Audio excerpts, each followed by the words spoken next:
Hey everyone, and welcome to the how-to video for Activity 1.3 Healthy Living, where we're going to go over 4 different topics to begin with: nutrition, keeping active, healthy relationships, and positive lifestyle practices. And then we're going to go over how to do the Healthy Living Mind Map Assignment 1.3.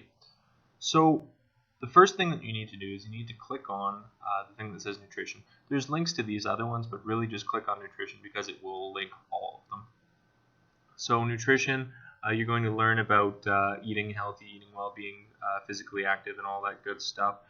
Both of these are different links. This one links to my Canada Food Guide, so if you open it up, there's a whole bunch of different things that you can do here. Eat Well Plate, so you kind of create your own plate. My Food Guide mobile app, it just really talks about nutrition and teaches you about nutrition. The next topic, you just click the over button, is keeping active, and this is a really great video on let's make our day harder. So whether you're taking the stairs instead of an elevator or you're walking to work, this is a really great video to watch. And then the next topic, we're going to talk about healthy relationships, what constitutes a healthy relationship, what constitutes an unhealthy relationship, and then there's another resource at the bottom for advocatesforyouth.org about healthy and unhealthy relationships as well that you can click on. And that looks a little bit like this. So you're going to kind of go through this resource a little bit.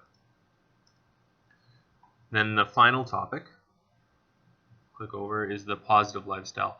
If you haven't already seen this video, it's absolutely amazing. It's all about how they do makeup and make pictures photoshopped and make models look superhuman, basically. And then there's other resources on positive lifestyles as well: Canadian Teens Stressed Out, Teen Talk, immigration and stress, and all of these kind of things. So when you're done researching and looking at those 4 topics, you're going to hit the 1.3 button, and it's going to bring you back to the assignment area. So then you're going to click on assignment 1.3, and you're going to go to the assignment tab. This is the actual assignment for 1.3. It's called the Healthy Living Mind Map, and what we're going to do here is we're going to take the 4 topics that we just researched: nutrition, physical activity, healthy relationships, and positive lifestyle, and we're going to create a mind map using those topics. So what you're going to do is you're going to click on Bubble.us mind map, which I've already done, and I've opened it up in a different tab. The first thing that I did was I created kind of a central hub, and I called it Healthy Living. And from Healthy Living offshoots those 4 topics: so healthy relationships, physical activity, positive lifestyle, oops, I spelled it wrong, there's an I in there, and nutrition. Now you can see that I've already kind of started work on it. And I've got offshoots from my healthy relationships, and I've color coded them, which you can change the colors here, which is great. And I've added different parts to it. Now remember, each one of these topics needs at least 10 different words or points, and you can have more than one word. That's totally fine. If you want to write like a sentence or something like that, totally okay. And how you add these things on it is you just hit the click on one, and maybe you can hit Control Enter and it makes a new one, or you can just hit this little button here and it creates a new child bubble as well, and so on. And you can change the colors of these child bubbles just by clicking on it. I don't know what's going on at the moment. Let's try maybe we put pets here. And yeah, you just hover over it.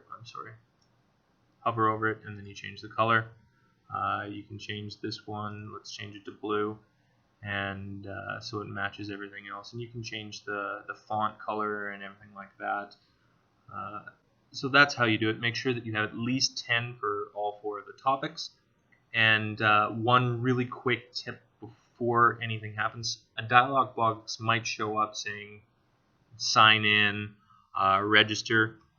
You don't need to. Just hit OK, ignore the box, and then over here, see how it says sign in, username or email, password, Facebook, Google. It'll tell you that you can't save without signing in, but you don't need to save.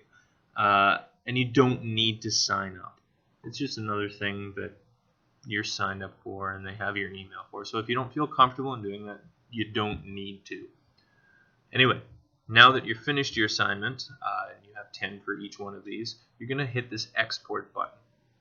And what this export button does is it gives you options, and you want to save it as an image, and you want a JPEG image, so you're going to export. And what that'll do is that'll download it for you right here. And let's bring it up, and it looks like what I just did. So now I'm done. I've got my picture. I want to submit the picture. So I go back to the assignment and I say, okay, yay, I'm done part A, the mind map. Cool. Oh, but wait, there's a part B. Create a short description of your mind map by sharing some information about each of the 4 components. So you need to create the short description of what you just created in your mind map, and that's worth about 4 marks. And generally, we want to see at least 4 to 6 sentences on that description. And you can do it in a variety of different ways. I've done it in a Word document, and I'm going to upload it. So I'm done my description. I'm done my mind map. I'm going to hit this Add Submission button and scroll down to the bottom, and I'm going to add the files that I've already used, or that I've saved for this particular assignment. And remember, at the desktop we have that Planning 10 folder. There's my new mind map. I'm going to upload that file, and it gets uploaded. And I can put my paragraph or my description. I can type it in right here if I want. Right? It doesn't really matter how you do it, or you can do it in a Word document as well, which I've already done. 1.3 description paragraph. I'm going to upload that file as well. So both part A and part B are there. I'm going to hit Save Changes. And then I'm going to scroll down to the bottom, and see how it's in draft, not submitted. It does have both my files there, which is nice, and I can still edit my submission. I haven't fully submitted it yet to my teacher, but now I'm feeling confident in it. I'm going to submit this assignment. And are you sure you want to submit? This is just a check. You will not be able to make any more changes. I'm going to hit Continue. And then if you look down at the bottom, it says Submitted for Grading, and it's in green, and you're done, and you can move on to the next assignment. So thanks for watching my video.